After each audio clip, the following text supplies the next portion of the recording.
नाशिक येथे एटीएसची मोठी कारवाई.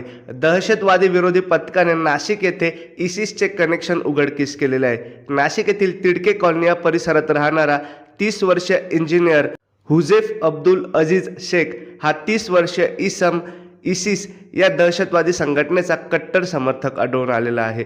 24 जानेवारी रोजी या व्यक्तीला अटक केली असता 31 तारखेपर्यंत त्याला पोलीस कोठडी सुनावली होती आणि काल 31 तारखेला त्याला पुन्हा न्यायालयासमोर उभे केले असता तपासातून पोलिसांसमोर काही गोष्टी उघडीस आल्या. हुजेफ हा इस्लामिक फ्रंटची वॉरियर असणारी राबिया उर्फ ओसामा या महिलेच्या संपर्कात होता आणि या महिलेच्या सांगण्यावरून अनेक ठिकाणी हवालामार्फत पैसे पुरवत होता. संशयित हुजेफ याच्याकडून लॅपटॉप, मोबाईल, पेनड्राईव्ह या वस्तू हस्तगत करण्यात आलेल्या आहे आणि या वस्तूंच्या मार्फत एटीएसला 400 MB डाटा भेटलेला आहे.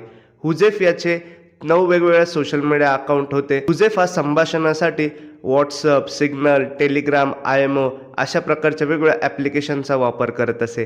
तसेच एटीएस पथकाला 8000 वेगवेगळ्या प्रकारचे चॅट्स सापडलेले आहेत.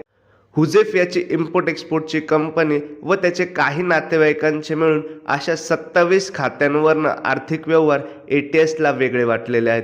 त्यापैकी 13 खात्यांचं विवरण एटीएसने आपल्याकडे घेतलेलं असून नाशिककरांनो, या धक्कादायक बातमीविषयी जर तुमचं मत नक्कीच कमेंटमध्ये सांगा.